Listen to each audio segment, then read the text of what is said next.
Hello friends. आज हम बात करेंगे अपने पीआईसी यानी कि फार्मास्यूटिकल इनऑर्गेनिक केमिस्ट्री की, जो हमारे B pharm first year first sem के सब्जेक्ट हैं। तो चलिए शुरू करते हैं। तो बात करें अपने यूनिट फर्स्ट के जनरल इंट्रोडक्शन के बारे में, तो हमारा फर्स्ट टॉपिक है इम्प्योरिटीज़ इन फार्मास्यूटिकल सब्सटेंस। इसमें जनरली हम मिलावट के बारे में जानेंगे, जो हमारे फार्मास्यूटिकल प्रोडक्ट हैं जैसे tablet, capsule, syrup, suspension, injection and other products. Generally हम जानेंगे अपने फार्माकोपिया के बारे में, इसके स्टैंडर्ड और किस किस कंट्री से फार्माकोपिया यूज़ किए जाते हैं टेस्ट और स्टैंडर्ड सैंपल कंपेयर करने के लिए। इसके सन के बारे में जानेंगे, किस सन में मॉडिफाइड किया गया। इस इसमें source and type of impurities के बारे में जानेंगे, जो हमारा ड्रग में मिलाए जाते हैं। ड्रग की सम लुकिंग लाइक सब्सटेंस हो सकते हैं, उसकी मात्रा बढ़ाने के लिए, उससे प्रॉफिट कमाने के लिए। अब बात करें कुछ लिमिट टेस्ट की, जो कि आप खुद प्रैक्टिकल करेंगे अगर अच्छी लैब हो तो आप स्टैंडर्ड और टेस्ट सैंपल कंपेयर करेंगे प्रिसिपिटेट फॉर्म करके, जैसे कि chlorine, sulphate, iron, arsenic, lead और हैवी मेटल्स के बारे में। अब बात करें नेक्स्ट टॉपिक की, तो हमारा जनरल मेथड ऑफ प्रिपरेशन है। किसी भी कंपाउंड का एस्से करेंगे, यानी कि उसकी क्वालिटी, क्वांटिटी और अदर कंपाउंड के साथ रिएक्शन एनालाइज करेंगे, और जो कि इनऑर्गेनिक कंपाउंड होंगे, जिसमें कार्बन के अलावा और कोई भी कंपाउंड हो सकता है, जैसे barium, boron, nitrogen, sulphur, fluorine, mercury, others भी। अब बात करें अपने यूनिट सेकेंड के बारे में, तो हमारा फर्स्ट टॉपिक है एसिड बेस बफर। एसिड जो पीएच स्केल में 7 से नीचे, बेस है जो पीएच स्केल में 7 से ऊपर, और बफर जो न्यूट्रल है यानी 7th पीएच है। अदर टॉपिक की बात करें तो हमारा बफर इक्वेशन है, बफर कैपेसिटी है। बफर फार्मास्यूटिकल सिस्टम में कैसे यूज़ किया जाता है, उनके प्रिपरेशन कैसे बनाए जाते हैं, स्पेशली हमारे लिक्विड प्रिपरेशन में ज़्यादा यूज होते हैं ड्यू टू ड्रग डिग्रेडेशन। इनके स्टेबिलिटी के बारे में बात करेंगे कि इनके स्टेबल कैसे रखा जाए। अब बात करें बफर्ड आइसोटोनिक सॉल्यूशन, यानी कि हमारे प्रिपरेशन होते हैं जो ब्लड के पीएच 0.9 यानी कि आइसोटोनिक होते हैं। अब बात करें अगले टॉपिक की, तो हमारा टोनिसिटी को कैसे मेजर करें, पीएच मीटर का यूज करें। मेथड ऑफ एडजस्टमेंट टोनिसिटी, यानी कि कैसे एडजस्ट किया जाए आइसोटोनिसिटी को, कि वे ज़्यादा दिन तक स्टेबल रहें। कुछ प्रिजर्वेशन और अदर चीज़ें मिलाकर उनको स्टेबल किया जाता है। अब बात करें अपने नेक्स्ट टॉपिक के बारे में, जो कि हमारा extra and intra cellular electrolytes है, यानी कि हमारे बॉडी फ्लूइड के बारे में, जो कि हमारे क्लोरीन, पोटेशियम, कैल्शियम, आयरन और अदर बॉडी फ्लूइड्स हैं। इसमें फंक्शन भी हैं हमारे मेजर फिजियोलॉजिकल आयंस, यानी कि जो हमारे बॉडी फंक्शन करने के लिए इम्पोर्टेंट है, जैसे sodium chloride, potassium chloride, calcium gluconate, ORS है जिसमें ऑल टाइप्स ऑफ आयंस आते हैं। इन सब के बारे में डिटेल जानना है। फिजियोलॉजिकल एसिड बेस बैलेंस है, जो हमारी सेल फंक्शनों के लिए इम्पोर्टेंट है। इससे calcium 2+, chlorine minus, potassium plus, others भी हैं। अब बात करें नेक्स्ट टॉपिक के बारे में, जो कि हमारा डेंटल प्रोडक्ट है, जो कि हमारे दांतों के प्रोटेक्शन ट्रीटमेंट में काम आते हैं। इसमें हम डेंटिफ्राइसिस के बारे में जानेंगे, जो आरएमपी जनरली यूज़ करते हैं टीथ को सेफ करने के लिए और उसे प्रोटेक्ट करने के लिए। फ्लोराइड की बात करें तो हमारे जो दांत पीले हो जाते हैं उनको साफ़ करने के लिए यूज होते हैं। अब बात करें डेंटल कैरीज की, जो दांत में होल्स हो जाते हैं जिनमें हमारे भोजन जाके फंस जाता है, तो ये उनको प्रोटेक्ट करता है।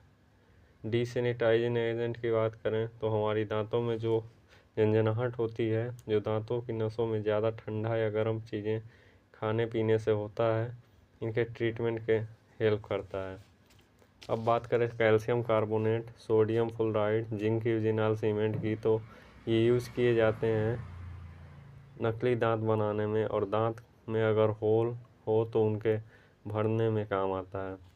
अब बात करें यूनिट थर्ड की, तो हमारा गैस्ट्रो इंटेस्टाइनल एजेंट या जीआई एजेंट जो कि जीआई ट्रैक को सुरक्षित, साफ और सही रखने में हेल्प करता है।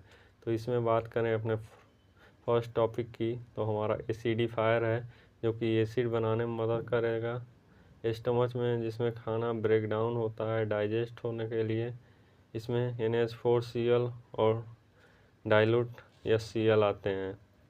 अब बात करें एंटासिड की, तो जो एसिड बनने से रोके हमारे स्टमच में, क्योंकि ज़्यादा एसिड बनने पर हमारे जीआई ट्रैक में छाले पड़ जाते हैं और बर्निंग, इरिटेशन जैसी समस्याएं आती हैं।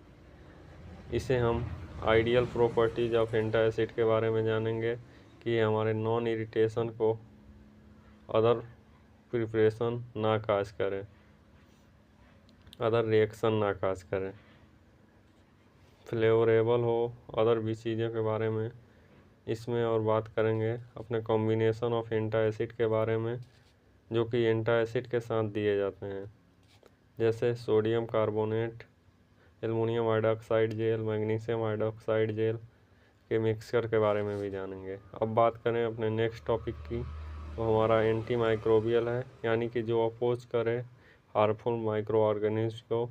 इसके मैकेनिज्म के बारे में भी जानेंगे। हमारा बैक्टीरिसाइडल है कि बैक्टीरियोस्टेटिक है। जैसे बैक्टीरिसाइडल है तो सेल वॉल डैमेज करेगा, अगर बैक्टीरियोस्टेटिक है तो प्रोटीन सिंथेसिस रोकेगा बैक्टीरिया का। इसमें क्लासिफिकेशन के बारे में जानेंगे अपने एंटी माइक्रोबियल्स के, जैसे पोटेशियम परमैंगनेट है, बोरिक एसिड है, हाइड्रोजन परऑक्साइड है, क्लोरीनेटेड लाइम है, आयोडीन है, और इसके प्रिपरेशन के बारे में, जैसे हमारा पोविडोन आयोडीन है। अब बात करें अपने यूनिट 4 की, तो इसमें मिसलेनियस कंपाउंड, यानी कि मिलावटी, इसमें हर क्लास की ड्रग आती हैं जिनका क्लास के बाहर कर दी गई हैं, वो अलग क्लास बनाती हैं, जिसे मिसलेनियस कहते हैं। तो इसमें फर्स्ट टॉपिक की बात करें तो हमारा एक्सपेक्टोरेंट है, इसमें पोटेशियम आयोडाइड, अमोनियम क्लोराइड आते हैं। अब बात करें अपने इमेटिक्स की, जो कि उल्टी कराने वाले ड्रग हैं, जैसे copper sulphate, sodium potassium titrate. अगर एंटी इमेटिक है तो वोमिटिंग होने से रोकेगा। अब बात करें अपने पॉइजन और एंटीडोट की, तो हमारे पॉइजन है लेड, मरकरी, आर्सेनिक और हैवी मेटल्स। और वहीं अगर एंटीडोट की बात करें तो हमारा सोडियम थायोसल्फेट है, एक्टिवेटेड चारकोल है, सोडियम नाइट्राइट 333 है। अब बात करें एस्ट्रिंजेंट की, जो हमारा यूज होता है स्टॉप करने के लिए ब्लीडिंग, जैसे skin touch, skin cut, skin को टाइट बनाने में मदद करता है। एग्जाम्पल है जिंक सल्फेट, पोटास एलम, यानी कि वही फिटकरी, K2SO4 इंटू L2SO4 का होल थ्राइज इंटू 24H2O इसका फार्मूला होता है। अब बात करें अपने यूनिट 5 के बारे में, तो हमारा रेडियो फार्मास्यूटिकल है, यानी कि रेडिएशन टेक्निक की फार्मा फील्ड में यूज़ की जाती है हमारे डिजीज़ या डिसऑर्डर के डिटेक्शन, ट्रीटमेंट, प्रोटेक्शन और यूज़ के बारे में। इसमें हम जानेंगे रेडियो एक्टिविटी के बारे में, मेजरमेंट ऑफ रेडियो एक्टिविटी, यानी कि कितने रे हमारे ट्रीट करेंगे और कितने हार्म करेंगे बॉडी को, इसका मेजरमेंट भी जानेंगे। प्रॉपर्टीज़ के बारे में चर्चा करेंगे अपने अल्फ़ा, बीटा और गामा रेडिएशन की। अल्फ़ा कण कागज़ से रोके जा सकते हैं, बीटा कण एल्युमिनियम की शीट से रोके जा सकते हैं, जबकि गामा कण बहुत भेदनशील होते हैं, उन्हें रोकने के लिए लेड की मोटी परत की आवश्यकता होती है। इनके हाल्फ लाइफ के बारे में बात करें, जिनको हम नॉर्मली T½ कहते हैं। रेडियो आइसोटोप हैं, जैसे आयोडीन 131 के बारे में जानेंगे। इनके स्टोरेज कंडीशन के बारे में जानेंगे, जिनमें कम से कम रेडिएशन उस एरिया से बाहर आए या ना के बराबर आए। इसके कंडीशन के बारे में जानेंगे। प्रिकॉशन, यानी कि अगर हम इस फील्ड में जाते हैं तो क्या क्या कंडीशन या सावधानी रखनी है, जैसे proper protecting radiation, gowning, hand gloves, caps, shoes, mask जो रेडिएशन रेजिस्टेंट हो उनको पहन कर जाएं। इनके एप्लीकेशन के बारे में भी बात करेंगे, किस किस फील्ड में ये ज़रूरी हैं। हमारी कैंसर सेल जैसे MRI, CT scan, X ray detection of और भी पर्पज़ हैं। तो आई होप आज का वीडियो आपको अच्छा लगा होगा। अगर वीडियो आपको नॉलेजफुल लगा हो तो आप चैनल सब्सक्राइब कर लें और बेल आइकन हिट कर लें, ताकि ऐसे वीडियो डालो तो सबसे पहले आप तक पहुँचे। लाइक और कमेंट ज़रूर करें। Have a nice day. Thank you.